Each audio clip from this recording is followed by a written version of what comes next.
नमस्कार, NockingNews.com में आपका स्वागत है। मैं हूं गिरिजेश वशिष्ठ। प्रधानमंत्री नरेंद्र मोदी पंजाब गए थे, वापस लौटना पड़ा, रैली को संबोधित नहीं कर पाए हैं, बेहद नाराज लौटे हैं और उनकी जिस तरह की मुद्राएं हैं उनसे लगता है करीब करीब पांव पटकते हुए वापस लौटे हैं। ये मुहावरा इस पर फिट होगा अगर आप इसको ये पांव पटकते हुए ना कहें, लेकिन पांव पटकते हुए ही लौटे हैं क्योंकि वो बहुत खींचे हुए थे और वो गुस्सा अपना संभाल नहीं पा रहे थे। उसी के कारण उन्होंने एक ऐसी टिप्पणी कर दी जो उनके पद के अनुरूप भी नहीं थी, गरिमा के अनुरूप भी नहीं थी। बहुत सारे कारण बताए जा रहे हैं कि ये रैली किस वजह से स्थगित हुई, क्यों उनको वापस लौटना पड़ा, वो कौन से हालात थे जिसमें प्रधानमंत्री, वो कौन जिम्मेदार था। क्योंकि देश के प्रधानमंत्री अगर इस देश में कुछ ऐसी जगह हैं जहाँ जा न सकें, ये अपने आप में बड़ी बात तो है।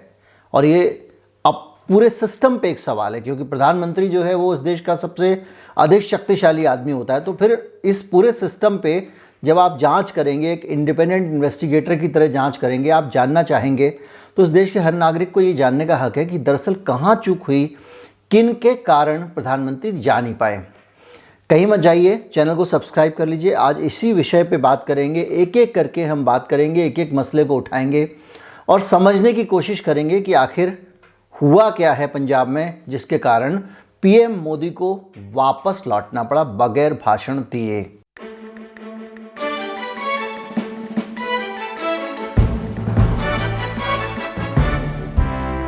अगर आप मेरे चैनल से जुड़े हुए हैं, मेरे चैनल को सपोर्ट करना चाहते हैं, आपको इस चैनल की पत्रकारिता अच्छी लगती है, आपको लगता है कि इस पत्रकारिता को समर्थन देना चाहिए, तो आज के युग में जब कॉरपोरेट और सरकार से विज्ञापन लेकर ही मीडिया सरवाइव कर रहा है, ऐसे दौर में आप चाहते हैं कि हम गोदी मीडिया ना बने। आप चाहें ना चाहें, हम नहीं बनेंगे, लेकिन जो लोग गोदी मीडिया नहीं बन रहे हैं, जो लोग सरकारी खर्चे से और कॉरपोरेट के खर्चे से या इधर उधर से फंडिंग लेके चैनल नहीं चला रहे हैं, वो लोग अपना हक समझते हैं कि उनको जनता से फंडिंग मिलनी चाहिए। बड़े बड़े संस्थान, विकिपीडिया से लेके और दुनिया भर के बड़े संस्थान, गार्जियन अखबार जैसे बड़े संस्थान भी लोगों की फंडिंग से अपना सिस्टम चलाते हैं, क्योंकि ईमानदार पत्रकारिता की ज़रूरत है कि प्रतिबद्धताएं जनता के प्रति हों, और अगर धन जनता से आएगा तो लोगों की जवाबदेही फिर जनता के प्रति होगी, ना कि किसी नेता या किसी बड़ी कॉरपोरेट हाउस के प्रति। अधिक समय लग गया इस बात में, लेकिन मैं शुरू करता हूं। प्रधानमंत्री जब जाने वाले थे उस समय की परिस्थितियां क्या हैं, अगर उसको आप समझेंगे तो उससे आपको इस पूरे मामले को समझने में मदद मिलेगी। प्रधानमंत्री को आज जाना था, प्रधानमंत्री को रैली को संबोधित करना था और ये भी तय था, प्रधानमंत्री को आज जाना था और ये भी तय था कि वो वहाँ जाएंगे और रैली को संबोधित करेंगे। लेकिन इसके साथ बहुत सारी चीज़ें तय थी जो पहले से इस देश के सिस्टम को पता थी। आज मैं प्रधानमंत्री की रैली के बारे में अगर बात कर रहा हूँ तो इस देश की जो एजेंसियाँ हैं वो इतनी ताकत रखती है। मैंने कई वीडियो बनाए हैं कि किस किस तरीके से वो जासूसी करती हैं। आपकी एक एक सर्च को कहीं कोई देख रहा होता है और उसमें देख रहा होता है कि कहीं कोई सरकार के खिलाफ या प्रधानमंत्री के खिलाफ साजिश तो नहीं कर रहा है, या इस देश को पलटने की बात तो नहीं कर रहा है, देश की सुरक्षा से जुड़े हुए कोई काम तो नहीं कर रहा है। अलग अलग तरह के सिस्टम हैं, सॉफ्टवेयर सिस्टम हैं, अलग अलग तरह के विजिलेंस सिस्टम हैं, आपके टेलीफोन, आपके मोबाइल, और अब तो पेगासस भी सरकार ने मौन के तौर पर स्वीकार कर लिया है कि सरकार ने ही इस्तेमाल किया था। तो इस तरह की चीज़ों के बीच में प्रधानमंत्री की रैली हो रही थी, और उन पूरी चीज़ों के बीच में जो रैली हो रही थी वो फिरोजपुर में प्रधानमंत्री की चौथी यात्रा है। और इसके दौरान 2-3 चुनौतियां थी इस रैली को होने में, और उन चुनौतियों में से एक सबसे बड़ी चुनौती थी मौसम विभाग की। मौसम विभाग ने 5 जनवरी को प्रधानमंत्री की सुरक्षा में जो तैनात अधिकारी थे उनको ये सूचित कर दिया था कि मौसम बहुत ख़राब होने वाला है, और ऐसी स्थिति में प्रधानमंत्री के लिए आप जो भी इंतज़ाम करें वो ख़राब मौसम को दिमाग में रख के करें, आंख बंद करके इंतज़ाम न करें। ये मौसम विभाग ने बाकायदा प्रधानमंत्री की सुरक्षा में ज़िम्मेदार जो एजेंसी है, कौन सी एजेंसी है, एसपीजी है, अभी एसपीजी पे भी आएंगे, उसकी भूमिका पर भी आएंगे, उसको सूचित कर दिया था कि मौसम ख़राब है और आप ध्यान रखिएगा। पहली चीज़ तो जब प्रधानमंत्री का रूट आप प्लान कर रहे हैं तो पहली चीज़ आपको कंसीडरेशन में रखना चाहिए। ख़राब मौसम के कारण पिछले दिनों हम अपने देश के सीडीएस को खो चुके हैं, वो भी हेलीकॉप्टर में जा रहे थे, ये हमारी जानकारी में है। तो वैसा ही ख़राब मौसम, और मोदी जी को उसमें जाना था हवाई अड्डे से। इसके अलावा वहाँ पे 10,000 जवान तैयार कर दिए गए थे, लेकिन उसका इंतज़ाम इसलिए किया गया था क्योंकि वहाँ पर फिरोजपुर जाने से पहले वह किसान किसान मजदूर संघर्ष समिति ने कहा था कि हम प्रधानमंत्री का विरोध करेंगे, सड़क सड़क पे काले झंडे दिखाएंगे। कड़े सुरक्षा इंतज़ाम किए गए थे, 10,000 जवानों की तैनाती की गई थी और ये 10,000 पुलिसकर्मी अलग अलग जगहों पे, ये प्रधानमंत्री के रूट पे ऐसे करके नहीं कि प्रधानमंत्री की सुरक्षा के लिए खड़े हों, प्रधानमंत्री के मार्ग की तरफ कोई ना जाए, ऐसे सब जो खड्डे लाइन ड्यूटी होती है ना, उसमें पंजाब पुलिस को लगा देते हैं या जो भी राज्य की पुलिस होती है। और जो मेन सुरक्षा घेरा होता है 4 घेरे के, जिसमें से 3 घेरे होते हैं, वो एसपीजी के पास होते हैं, स्पेशल प्रोटेक्शन ग्रुप, जो प्रधानमंत्री की ही सुरक्षा करता है, इसके अलावा किसी और की सुरक्षा नहीं करता। मेरे ख्याल से उसमें 1-2 लोगों को और जोड़ दिया गया है। तो एसपीजी जो है वो सुरक्षा करता है और इसमें से जितने भी इंतज़ाम होंगे, सड़क से जाना है, हवाई जहाज़ से जाना है, कौन कौन अधिकारी वहाँ रहेगा, कौन कौन नहीं रहेगा, इंटेलिजेंस एजेंसीज़ की रिपोर्ट आती हैं, वो सारी चीज़ें एसपीजी के पास पहुँचती हैं। तो एसपीजी एक कोऑर्डिनेटिंग एजेंसी है जो प्रधानमंत्री की सुरक्षा के काम करती है। अब अगर आप जाएं कि जहाँ किसान वहाँ पे ये ऐलान कर चुके थे कि मोदी जी जो है उनका हम विरोध करेंगे, उनको हम रैली को संबोधित नहीं करने देंगे, ये एक पहले से तय था। हम काले झंडे दिखाएंगे प्रधानमंत्री मोदी को, ये भी पहले से तय था।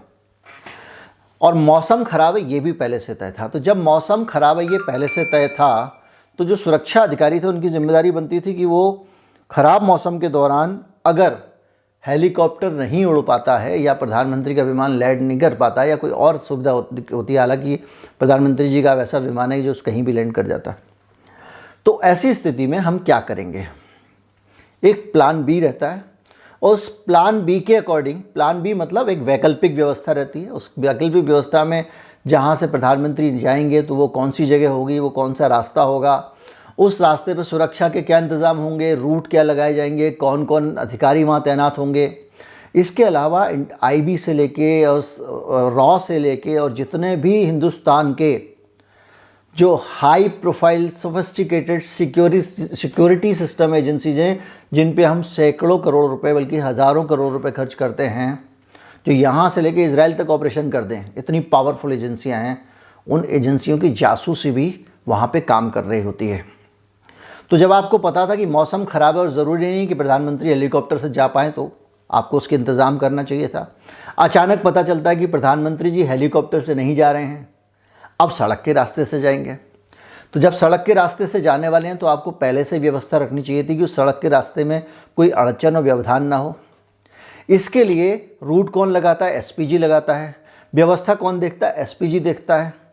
अगर जिले का, जिस जिले में जा रहे हैं उसका एसएसपी अगर प्रधानमंत्री के पास जाना चाहे तो पटक नहीं सकता है बगैर एसपीजी की इजाज़त के। कोई वहाँ का अगर स्थानीय सांसद भी है तो एसपीजी की इजाज़त के बगैर नहीं पटक सकता है, कितना बड़ा प्रोटोकॉल हो। तो उस स्थिति में वहाँ पे जब आसपास बिल्डिंग के ऊपर जवान तैनात कर दिए जाते हैं, जो स्नाइपर गन के साथ में लोग तैयार रहते हैं, जो पूरी एक फोर्स रहती है, शार्प शूटर तैनात रहते हैं, जहाँ से प्रधानमंत्री गुजर रहे हैं, वो पूरी तैयारी पहले से होती है। और वो तैयारी होने के बावजूद प्रधानमंत्री को क्या जाने से रोका जा सकता था? ये असंभव था। तो प्रधानमंत्री उस रूट पे जाते हैं, बाकायदा वो रूट एक नया रूट लेते हैं, उस रूट पे एक पुल पड़ता है या फ्लाईओवर पड़ता है, ये भी सब जानते हैं। और किसान विरोध करने वाले हैं, सबसे इम्पॉर्टेंट पॉइंट ये है, किसान विरोध करने वाले हैं और एजेंसीज़ को पहले से पता है कि किसान विरोध कर रहे हैं और किसान कुछ भी कर सकते हैं।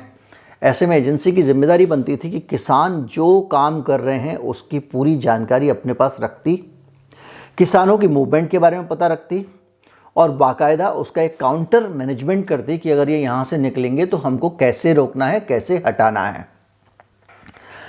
अगर ये इंतज़ाम किया गया होता तो कैसे मुमकिन था कि प्रधानमंत्री का काफिला 20 मिनट तक वहाँ खड़ा रहता और उनको कोई गुजरने नहीं देता? कैसे मुमकिन था कि प्रधानमंत्री को जो है वो यू टर्न लेके उनके पूरे सुरक्षा काफिले को वापस गाड़ियाँ लौटानी पड़ती? कैसे मुमकिन था कि किसानों को वहाँ से हटाया नहीं जा सकता था? अब इसका दूसरा पहलू आता है कि जब ये असफलता, इतनी बड़ी सिक्योरिटी की असफलता है इस देश की एसपीजी की, वो सामने आती है, तो झेप भी मिटाना है, पॉलिटिक्स भी करना है, तो आप पंजाब पुलिस के ऊपर दो जिम्मेदारी मढ़ रहे हैं। पंजाब पुलिस प्रधानमंत्री के रूट में कुछ भी तय नहीं कर सकती है। पंजाब पुलिस को ये अधिकार नहीं है कि वो अपनी मर्जी से कुछ तैनाती भी करते। सारा काम उनके पास होता है। जो इंटेलिजेंस के इनपुट्स होते हैं वो सारे के सारे एसपीजी के पास पहुंचते हैं। एसपीजी के बगैर पंजाब पुलिस कुछ कर ही नहीं सकती है। लेकिन लौटते समय हवाई अड्डे पर प्रधानमंत्री जो कमेंट करते हैं कि चन्नी जी को धन्यवाद बोल देना, मैं जिंदा वापस लौट रहा हूँ, ये लूज टॉक मोदी जी का स्तर बहुत गिरा देती है।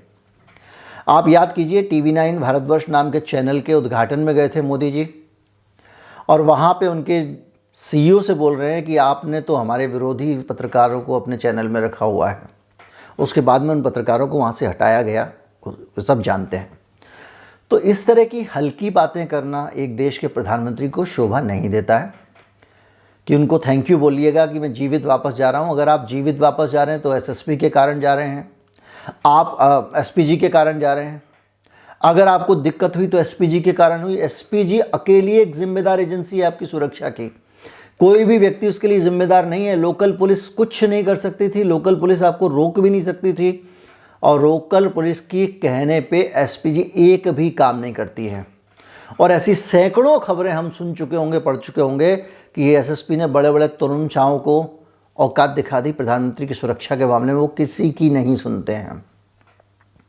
याद कीजिए, मुझे वो विजुअल याद आ गया जब ओबामा साहब और मिशेल ओबामा भारत आए थे, और एक बीस्ट कार थी जो अमेरिका की ओबामा के राष्ट्रपति की सुरक्षा में थी। जिस कार के ज़रिए ओबामा को जाना था, उस कार को मोदी जी चाहते थे थोड़ा सा खिसका दिया जाए ताकि वो ओबामा की पत्नी के साथ फ़ोटो खिंचा सकें। फोटोग्राफर जहां खड़े हुए थे मोदी जी को पता था, और वहां से बीच में वो बीस्ट गाड़ी आ रही थी। बहुत देर तक उन्होंने अमेरिकी सुरक्षा अधिकारियों से कहलवाया, अमेरिकी सुरक्षा अधिकारियों को कहा, भारतीय सुरक्षा अधिकारी गए, उनको कहते रहे कि आप इस कार को हटा लीजिए, उन्होंने नहीं हटाया। और आखिर में हुआ ये कि मोदी जी मिशेल ओबामा को बुला कर लेके आए, पूरी गाड़ी का चक्कर लगा के, और इस तरफ खड़े होकर उन्होंने कैमरा फोटोग्राफरों की तरफ हाथ हिलाया, तब उनके मन को चैन पड़ा। तो कुल मिला के ये किस्सा बताने के पीछे का मकसद ये था कि सुरक्षाकर्मी किसी की नहीं सुनते हैं। भारत के प्रधानमंत्री की भी नहीं सुन रहे थे। वो ओबामा की बात थी, और भारत के प्रधानमंत्री की बात होगी तो SPG किसी की नहीं सुनती है। इसलिए चन्नी वन्नी किस खेत की मूली हैं सब जानते हैं। अब एक तर्क और आ रहा है इस रैली के पीछे, जो लगातार सामने रखा जा रहा है, और वो तर्क ये है कि मोदी जी की रैली में कोई था ही नहीं। जब लोग ही सुनने नहीं पहुंचे थे, कुर्सियां खाली पड़ी थी। ट्विटर पे लाल रंग की कुर्सियों की कुछ तस्वीरें चल रही हैं। मुझे नहीं पता ये कितनी वैलिड तस्वीर है, ये वहीं की तस्वीर है, कहीं और की तस्वीर है।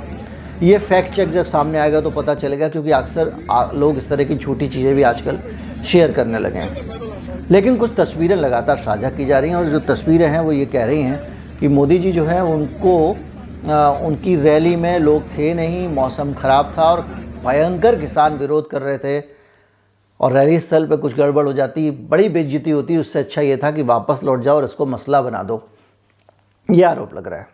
बीजेपी चन्नी पे हमलावर है लगातार, क्योंकि जितना ज़्यादा बार वो इस बात को रिपीट करेंगे कि चन्नी सुरक्षा करने में नाकाम रहे, उतनी ज़्यादा बार SPG की, जो इस देश की सुरक्षा की सबसे बड़ी खामी है। अगर प्रधानमंत्री की सुरक्षा में केंद्र की एक बड़ी एजेंसी लगी हुई है, वो नाकाम रहती है, तो ये केंद्र के लिए नाक कटवा लेने वाली बात है।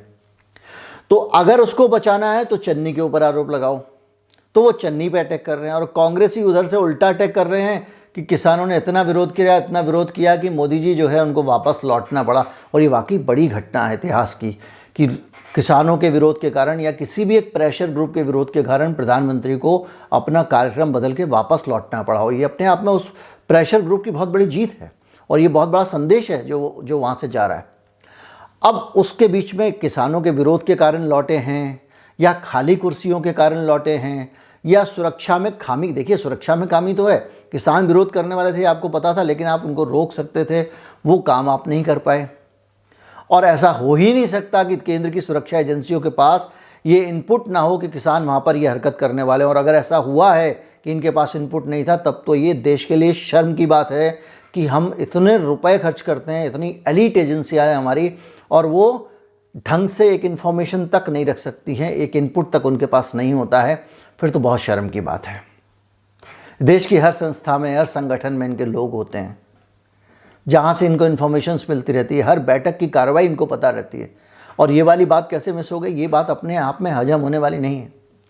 तो जो भी है, अब खाली कुर्सियों का भी एक आरोप है। तो इतनी पूरी चीज़ों के बीच में देखकर मुझे लगता है कि आप कांग्रेस को दोष दीजिए, दे लीजिए, बीजेपी को दोष दे लीजिए, किसानों को कहना है कह लीजिए, लेकिन आखिर में अगर कोई जिम्मेदार है तो एसपीजी है।